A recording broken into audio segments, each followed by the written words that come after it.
श्री स्वामी समर्थ. जय जय स्वामी समर्थ. स्वामींचं नाव घेऊन मी आजच्या ह्या नवीन व्हिडिओला सुरुवात करते. शास्त्रानुसार होळी हा सण वाईटावर चांगल्याचा विजयाचं प्रतीक आहे. या दिवशी भक्त प्रल्हादाचा विजय झाला आणि त्याची आत्या होलिकेचे दहन झाले. येत्या 2 मार्च म्हणजे सोमवारी आली आहे होळी. दरवर्षी हुताशनी पौर्णिमेला होळी साजरी केली जाते. या हुताशनी पौर्णिमेचा प्रारंभ हा 2 मार्चला सायंकाळी 5:55 होणार असून दुसऱ्या दिवशी म्हणजेच 3 मार्चला सायंकाळी 5:07 समाप्त होणार आहे. आणि म्हणूनच होलिका दहन हे 2 मार्चला केले जाणार आहे. शास्त्रानुसार प्रदोषाच्या वेळी ज्या दिवशी पौर्णिमा येते त्या दिवशी होलिकेचे दहन करावे.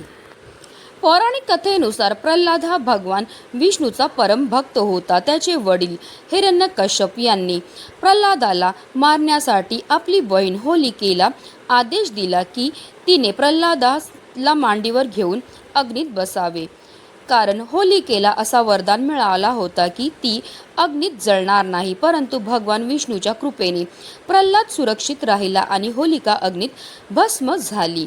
तेव्हापासून होलिका दहनाचा सण साजरा केला जातो. या दिवशी होलिका दहनाच्या अग्नीला अनन्यसाधारण महत्त्व असतं. शास्त्रानुसार या अग्नीत काही विशिष्ट गोष्टी अर्पण केल्याने आपल्या जीवनातील अनेक समस्या भस्म होऊ शकतात. वास्तुशास्त्रानुसार आपल्या जगण्यावर आपल्या आजूबाजूच्या वस्तू, रंगांचा, दिशांचा प्रभाव होत असतो. घरात सदैव सकारात्मक वातावरण राहण्यासाठी वास्तुशास्त्रात काही खास उपाय दिले आहेत. आणि म्हणूनच आज होळी पौर्णिमेच्या दिवशी प्रत्येक आईने आपल्या मुलांच्या उज्ज्वल भविष्यासाठी मुलांवरनं ओवाळून टाका ही वस्तू ओवाळून टाकल्यामुळे आपल्या मुलांच्या आयुष्यामध्ये असणारे सर्व दोष, संकट, विघ्न, अडचणी तर दूर होणारच आहेत, पण त्यांची प्रत्येक क्षेत्रामध्ये भरभरून अशी प्रगती होणार आहे. तर ते कोणत्या वस्तू ओवाळून टाकायच्यात, कोणत्या वेळेत ओवाळून टाकायच्यात, त्याबद्दल सविस्तर आणि महत्त्वाची माहिती मी तुम्हाला या व्हिडिओमध्ये देणार आहे. तर व्हिडिओ पूर्ण पहा. आणि जर तुम्ही माझ्या चॅनलवर नवीन असतील तर चॅनलला सबस्क्राईब करा आणि शेजारी बेल आयकन सुद्धा प्रेस करा, जेणेकरून तुम्हाला माझ्या नवनवीन व्हिडिओचं नोटिफिकेशन हे मिळत राहील आणि तुम्ही एक पण व्हिडिओ मिस करणार नाही.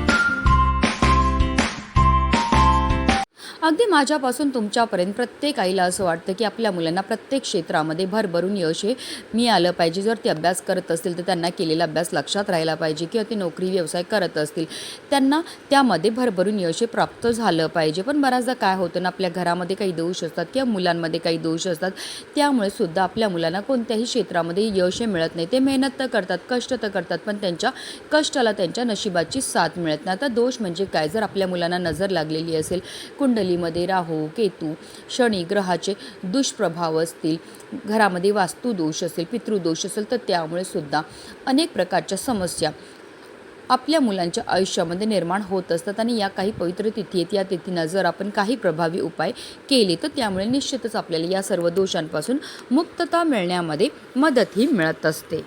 आता हा उपाय आपल्याला कधी करायचा? तर हा उपाय आपण आज संध्याकाळी अगदी 6 वाजल्यापासून रात्री 12 वाजेपर्यंत सुद्धा करू शकतात.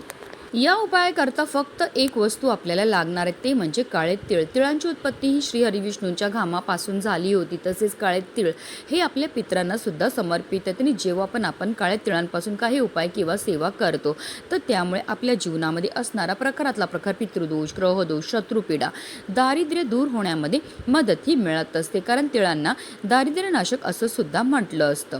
आता तुम्हाला जर एक मुलगा असेल तर तुम्हाला 1 मूठभर जे आहे काळे तीळ घ्यायचे. आता तुम्हाला 2 मुलं असतील तर 2 मुलांकरता वेगवेगळ्या 2 मुठी काळे तीळ आपल्याला घ्यायचे. एका मुलावरनं उतरवलेल्या ज्या वस्तू आहेत त्या दुसऱ्या मुलावरनं तुम्हाला उतरवता येणार नाही.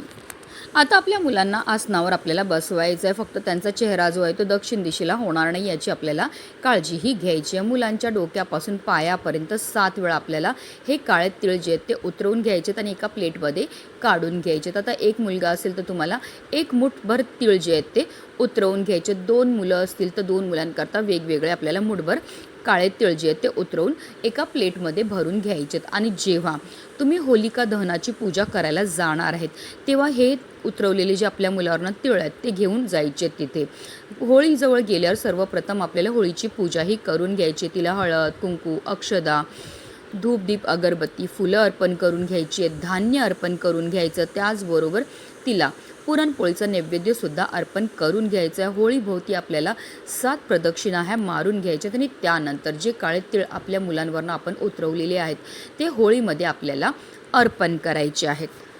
त्यानंतर दोन्ही हात जोडून होळी मातेचं स्मरण करायचे. आपल्या मुलांच्या आयुष्यामध्ये असणारी जी संकट आहेत, विघ्न आहेत, दोष आहेत, दारिद्र्य आहे ते दूर करण्याकरता आपल्याला मनोभावे प्रार्थनाही करायची. होळी पौर्णिमेच्या दिवशी आपण जेवढे पण उपाय करतो ते नेहमी कारगर ठरत असतात.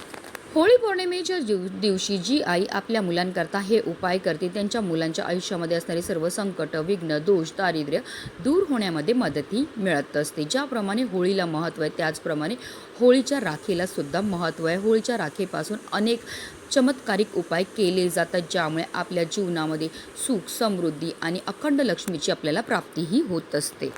आता होळीची राख जी आहे पूजा करून झाल्यानंतर आवर्जून आपल्याला आपल्या घरी घेऊन यायची आहे. घरी आणल्यानंतर आपल्याला एक लाल रंगाचा कपडा घ्यायचा आहे. आता तुम्हाला एक मुलगा असेल तर एक लाल रंगाचा कपडा घ्या, त्यामध्ये ही होळीची राख ठेवा, त्याची पोटली तयार करून घ्या. आता 2 मुलं असतील तर तुम्हाला 2 मुलांकरता वेगवेगळ्या 2 पोटल्या ह्या तयार करायच्यात. आता तुमची मुलं जेव्हा झोपायला जाणार तेव्हा त्यांच्या उशाखाली आपल्याला ही पोटली जी आहे ती ठेवायची आहे आणि दुसऱ्या दिवशी सकाळी मुलं उठली की ही पोटली पुन्हा उचलून आपल्याला देवघरामध्ये ठेवायची. अशा रीतीने दररोज आपल्याला रात्री मुलं झोपायला जाताना त्यांच्या उशाखाली ही होळीची राखेची पोटली जी आहे ती ठेवायची. असं आपल्याला सलग 1 महिना करायचं आहे. तुम्ही स्वतः अनुभव घेतील ही पोटली ठेवल्यामुळे आपल्या मुलांमध्ये असणारी जी नकारात्मकता आहे, नजरबाधा आहे, चिडचिड, हट्टीपणा हे कमी व्हायला लागल्याने त्यांची भरपूर मोठ्या प्रमाणामध्ये प्रगतीही व्हायला लागली. तसेच दररोज सकाळी आपल्या मुलांच्या कपाळावर जे आहे ही होळीची राखेचा टिळा जो आहे तो लावायचा. असं केल्यामुळे आपल्या मुलांवर कधीही कोणत्याही प्रकारचं वाईट संकट हे येत नाही.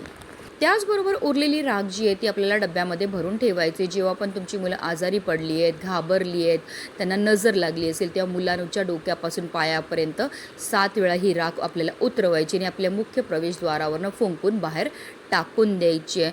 तर हे सर्व उपाय जेवढे पण मी तुम्हाला सांगितलेत हे मी प्रत्येक वर्षी सांगते आणि बऱ्याच लोकांचं मला कमेंट्स येतात की खरंच ताई आम्ही हे उपाय करून पाहिलेत आणि त्याचे आम्हाला खरंच त्याचे फायदे हे झाले आहेत. प्रत्येकाच्या मुलाच्या भविष्याकरता, चांगल्या आरोग्याकरता हे प्रभावी उपाय जे आहेत ते आईने करायचेत. म्हणूनच व्हिडिओ जास्तीत जास्त लोकांपर्यंत शेअर करा जेणेकरून प्रत्येकाच्या आयुष्याचं कल्याण हो हीच मनामध्ये इच्छा. श्री स्वामी समर्थ. जय जय स्वामी समर्थ.